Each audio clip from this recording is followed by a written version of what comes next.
pressure changes. How the air comes inside and goes out is about pressure gradient again. So we will study that. So what's the pressure when there's inspiration or expiration? Volumes and capacities.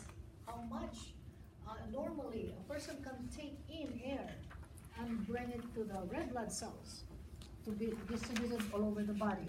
So that's the main function of red blood cells, right? Pick up the oxygen.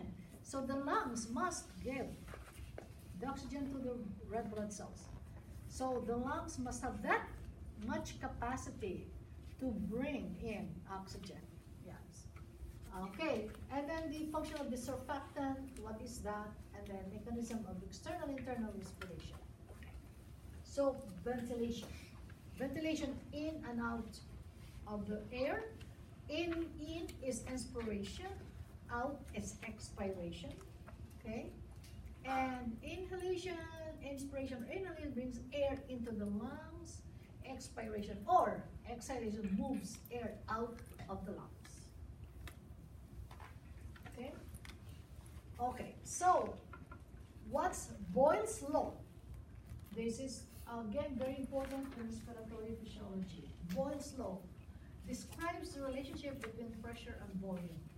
So get the meaning. It states that constant temperature and gas molecules, the pressure and the volume of gas is inversely proportional or related. So what does it mean? Inverse. So when the pressure is very high, the volume is low. Okay? So it either way, it could be inside of the lungs or outside of the lungs. So Boyle's law determines pressure inversely proportional with the volume. Okay, so the higher the pressure, okay, you have to remember that is the lower the volume. Okay, so inversely, high pressure, low volume, big pressure, high volume, low pressure. Okay, so we skip that so we can. I will let you understand later on. So volume changes during Scald are used for the volume of the lungs. So you have number one muscle is the diaphragm, very important, and then the external intercostals are your inspiratory muscle. So these two muscles. Okay. So between breath, if you look here, so you have the diaphragm. This is going crazy. It's like a dome, right? And your intercostal internal and external intercostal muscles are here. So these two, diaphragm and external intercostals, are very important to make the volume smaller or to make the volume bigger. Okay? Okay, so during inspiration putting the air inside. So please remember, the air will flow from higher to lower pressure. Okay? The air? Of the air, sure. Okay, so again, inspiration, air flow to the lungs, right? Correct? On expiration, air flows out of the lungs. Okay, so if we try to say pressure is from higher to lower, so let's say if it is lungs, okay, this is lungs, right? So inspiration will be, the pressure here should be low, right? And volume here should be high, correct? So that air goes inside. So in this case, outside will be pressure low, no. High. Pressure high. Pressure high, volume low. So, in this case, pressure is low, the volume is high. So we say that air passes from positive to negative pressure. So if this is high pressure here and low pressure here, they go inside and the volume is low, always high. So in this case, the lungs expand, right? The lung spaces expand. So when the lung expands, because we are talking about the diaphragm and intercostal muscles, it's the one that gives expanding and shrinking. So when you expand, okay, so you exhale, you inhale air. So what happens now? So the intercostal, the diaphragm will go down, okay? This is diaphragm. And then the intercostal muscles go up.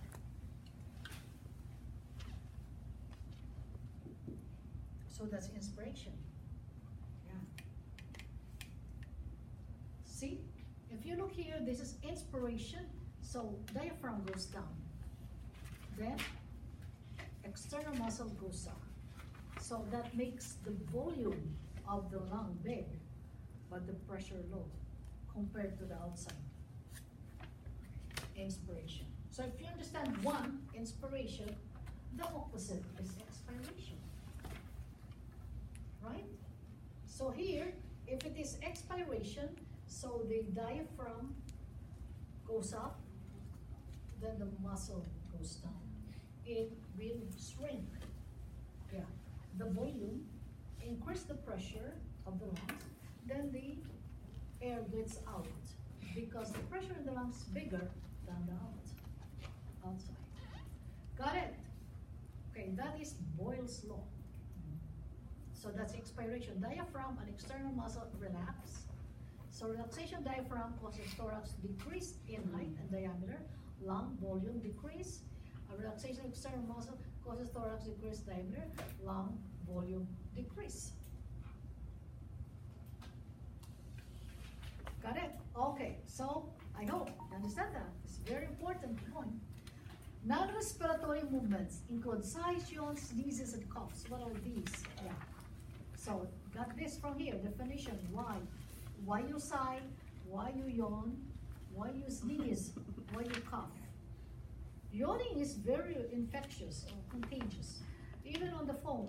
So somebody yawns and then you're talking to that somebody who's yawning and you're also yawning, right? Even if you are not even sleepy. So get this, the meaning there. Okay. Pressure changes in ventilation. So again, ventilation is general, okay? General inspiration and expiration is together. So three pressures work together during the ventilation. So atmospheric, that's the pressure outside or on Earth, on sea level, on under sea level, not in the mountain, no. Under sea level, and then intrapulmonary pressure, okay, and then intrapleural pressure. You know pleural, the sheath, the covering. Okay, atmospheric. So molecules in the air are also under force of gravity. So the atmospheric pressure under sea level is 760. 760. Okay, so let's take note of that.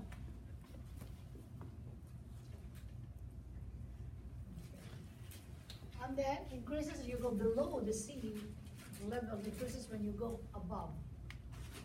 Okay, so intrapulmonary pressure is the pressure within the alveoli.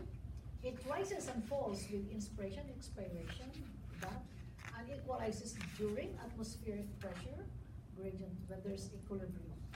The pleura, which is the covering of your lungs, okay, also needs a little pressure of that. So inspiration, expiration, but it doesn't equalize, but there's a little pressure. It is 4 millimeter mercury, less than the intrapulmonary pressure. This is important point because if your lungs is penetrated, your thoracic cavity has hole. Like for example, a person's lung was penetrated by a knife. You see, your lungs will collapse, even though it didn't penetrate too much the lung, but it penetrates the pleura. The pleura opens up, so the pressure is affected. So we call that pneumothorax. There's no more pressure inside the pleura, the pleural cavity. So the intrapulmonary pressure is different due to slight suction. It affects greater by the tendency of the lung to collapse and chest wall to expand. So when lungs will be collapsed, means to say there is penetration of your pleura. Okay, so it looks like it's like a vacuum, you know. It has to be always intact. Okay, so pressure changes between quiet ventilation. Means to say you don't forcefully inhale or exhale. It's just the normal ventilation as you sit here in the classroom. So you have both 760. No air flows in and out of the lungs. If it is 760, both, right?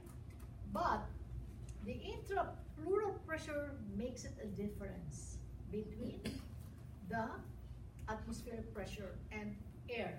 And that's the 4 millimeter mercury. That's the difference now. That's why there's movement of air, because of the intrapleural pressure. Okay, so here, between breath, you have the same, right? Your atmospheric 70, but your intrapleural is 756, lower for 4 millimeter square, 4 millimeter. Inspiration, the atmospheric is 760, intrapleural is 758, and then intrapleural is 754. So if you look here, pressure is low during inspiration. Pressure is lower than the outside. Okay, so that's why the air will come from the external to the internal to your lungs. So this is inspiration. And your pressure in your pleura is 754. That's inspiration. Higher pressure of the atmosphere, lower pressure in the lung. So air will come from outside to inside. Got it? Okay. Here, this is expiration, because if you look at the intra, inside your lungs, it's 762. Outside is 760. So air from the lungs get out. Expiration. And you have 758, lower intrapleural as well, a higher rate. So that's how the lungs operate. So if you don't have those differences in pressure, so you cannot breathe. So you are paralyzed in the thoracic region, so you need a ventilator. No, you are inspiring and expiring because you have normal lung capacity, okay? Okay, so that's the difference of the intra exceeds the atmospheric pressure, so it's very important. So if the intrapleural pressure no longer has the suction effect that prevents the lungs from collapsing, so the lungs has the ability to recoil. So if that, in case there's no more intrapleural pressure, so you may have this excess fluid in the lungs, pneumothorax or hemothorax. Pneumo is water, and then hemo is blood within the pleural cavity. Yes, normal lung expiration, collapsed lungs. Look, because there was a knife stabbed in the pleura. So, but the good thing is, this pleura and this pleura is independent from each other. Lungs, both lungs, right and left, are independent from each other. If this collapses, this is still okay. They still survive? There are people who don't have one lung. They still survive with One. the rest. The remaining lung. That's the beauty. How long is this? How long? Are you Catholic? John, so Pope Francis. Pope Francis is only one lung. got pneumonia and then he has no lungs anymore. He's still alive. Yeah. So Pope Francis, the Catholic Pope. Okay, so the big picture. So we have that already, huh? So between breath, normal, then inspiration, and then expiration. So get this is in your book. Okay, physical factors influencing air resistance, alveolar surface tension, and pulmonary compliance. Again, so airway resistance, so it prevents the flow of the air. So it depends on the diameter of the bronchi. So it's a very important one. People who have sinusitis, asthma, sometimes the bronchioles constrict. That's very dangerous, right? Yeah. This one, diameter of the bronchiole or the airway. Yes, diameters, important. Okay. Contraction of small muscle causes bronchoconstriction. Yes. And it is triggered by parasympathetic stimulation. Surface tension, the water brings in a surface tension. So it's a little bit fluid. Yes. This water is important. So if the lungs has no surface tension, we have a condition called atelectasis. Atelectasis is a collapsed lungs. And then we know that the water comes from the surfactant. Surfactant is a substance. It's like a water that makes the lung preventing its collapse. That is the job of the surfactant. So a collapsed alveolus, so there's water molecules. This is without surfactant. With it will not collapse. Okay? This is with surfactant. So actually surfactant is produced by your own alveoli. There's alveoli 1 and alveoli 2 cells that will give you the surfactant. If you cannot produce surfactant, then you will have a collapsed lungs. Babies who are premature, that's why they are in the ventilator when they incubator ventilator, what do you call it? Premature baby, they go to incubator because their lungs cannot still produce surfactant. They cannot breathe by themselves. So the incubator helps them breathe because it supplies them surfactant. Otherwise, their lungs will collapse. Okay, so pulmonary compliance is decrease in pulmonary compliance, less efficient, and it doesn't really work. So we have this. Infant respiratory disease syndrome. This is the insufficient surfactant I'm talking about, those babies who are premature. Then tuberculosis bacteria destroys the elasticity of the alveoli. Trauma also will destroy. Okay, next. Here you will just be memorizing. You don't have to think, but of course you have to think also. But more of memorization. What's tidal volume? Amount of air inspired or expired during normal quiet ventilation. That's 500 ml. What you're doing now, you breathe in air, 500 ml or 0.5 ml. In or out. Yeah. That's your tidal volume. Breathing in and out. Normal. No effort. Okay? Then you have the minute volume is the product of tidal volume times the number of breaths per minute. It's like your cardiac output, right? Okay. And then minute volume is the volume of air that moves in and out of lungs each minute. How many breaths per minute do you do normally? Here, let's say 12 adults times 500 ml.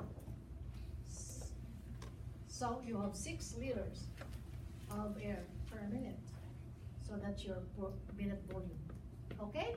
So, but not all TB, tidal volume, mixes to the respiratory zone because it has just to go to the conducting zone. So the 500 ml that you inhale normally, so there's only 350 ml that goes into the alveoli for exchange. The 150 is in your conducting zone, in the pathway, the tubes, because it will fill in the anatomical dead space, which don't exchange the oxygen and the carbon dioxide. We call that anatomic dead space. Okay? So, alveolar ventilation rate is more accurate measurement than the minute volume.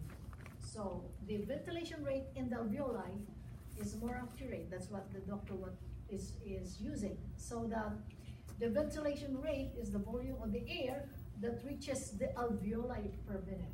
That's more accurate than your tidal volume. Okay? So it's about 4.2 liters per minute reaching your alveoli. Okay? Okay, next, volume. IRV, inspiratory reserve volume. Memorize again. IRV is the volume of air that can be forcibly inspired after a normal inspiration. So that's forced. Breathe in. Right? So it ranges to this.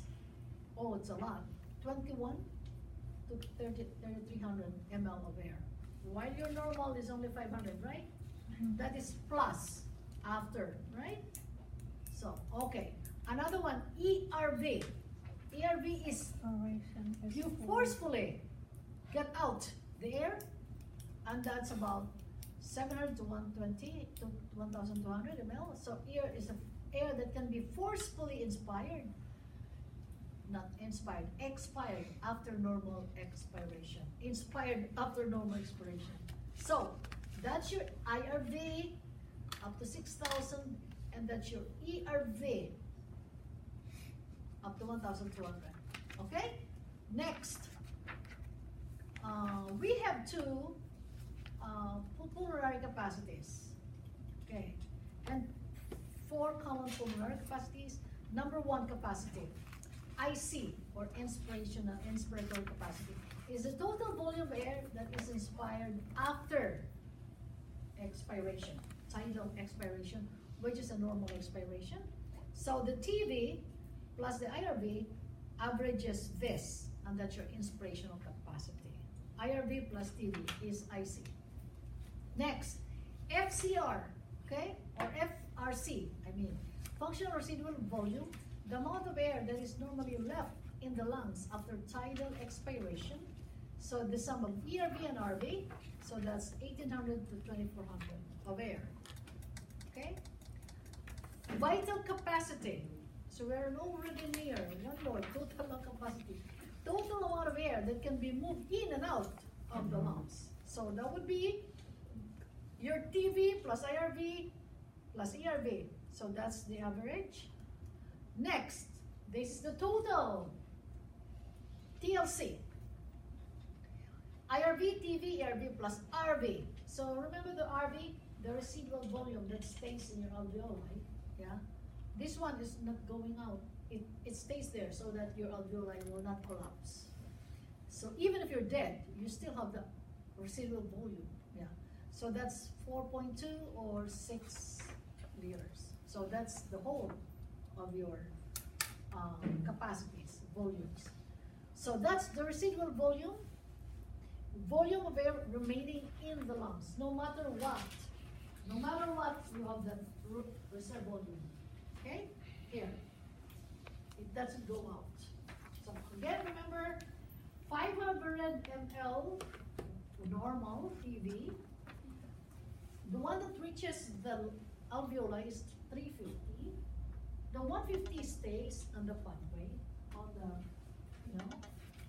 because it fills the dead space, because there's no action there, there's no exchange of air.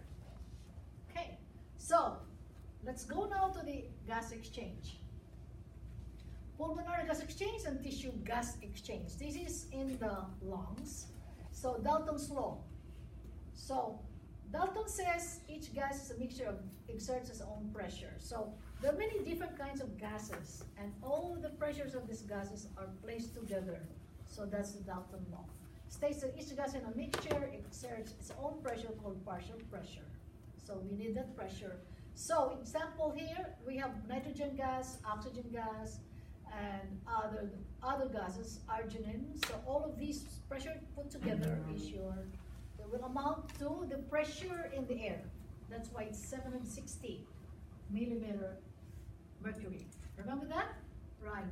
So the greater the pressure difference, the more rapidly the gas diffuses. So, big difference in the pressure. So diffusion is much rapid. Okay? So that's how it is. Increase in pressure of oxygen. Another one, Henry's law. So hopefully this is the last law. You have the Boyle's law, Dalton's law, and Henry's law. Deals with the solubility of gas in the water. Yes. So Henry's law states that the degree to which the gas dissolved in the liquid or in the blood is proportional to both its partial pressure and solubility. So the more the gas dissolves in water, it's more soluble, right? So that's 78%, so it goes into the plasma. Next, I need already a battery.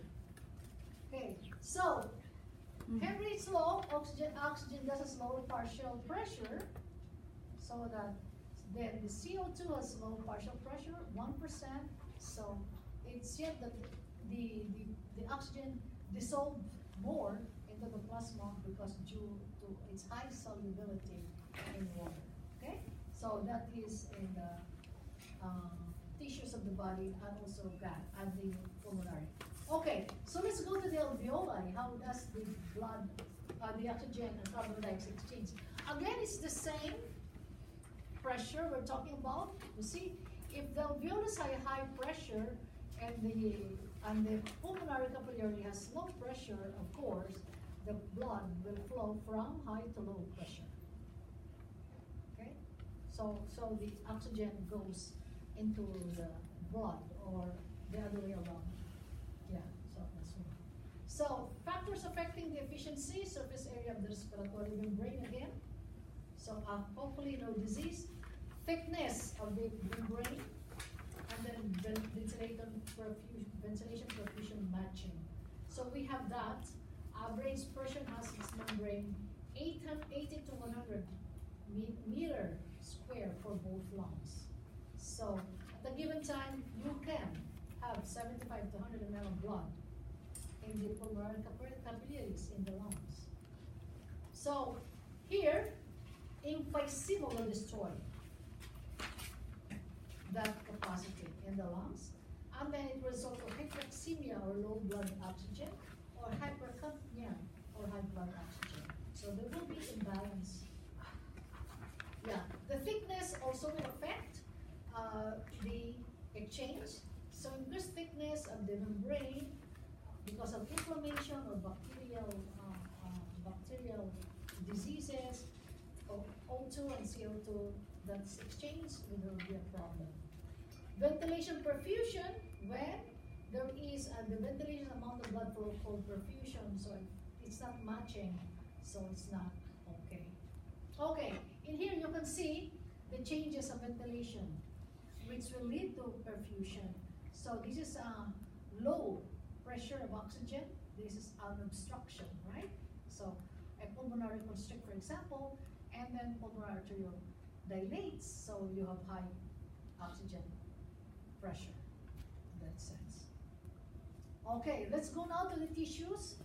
So oxygen and carbon dioxide in the tissues. We're done with the pulmonary. So this is already in the tissue. Remember, in the tissue, it's the capillary exchange. Okay? So in the capillary exchange, so there's a peripheral pressure of the oxygen is 40. The pressure of oxygen is 100 at high. So there's a difference again.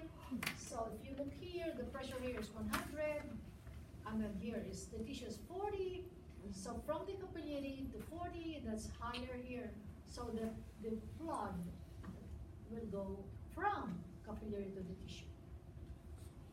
So the other way around, when the blood flows from here, from the tissue to the capillary, it has to be also a difference in pressure. So blood carries the carbon dioxide and oxygen, so more or less it's the same. So this is the oxygen's going to the tissue, carbon dioxide is going back to the blood. Okay, so in the tissue, what are the factors of gas exchange? Surface area, distance of the diffusion, and perfusion again. So surface are available air out to the gas exchange. So branching, so the tissue doesn't, it's a lot of network of capillaries. It's good because surface area is much better. The distance over diffusion must occur, so it is not also good. It has to be less distance. And then you have the perfusion again. It will be most efficient when the blood will really reach to the capillaries. Inadequate means the small vessels are damaged, right? It will lead to the tissue death. Okay, so this is the last one. So these are just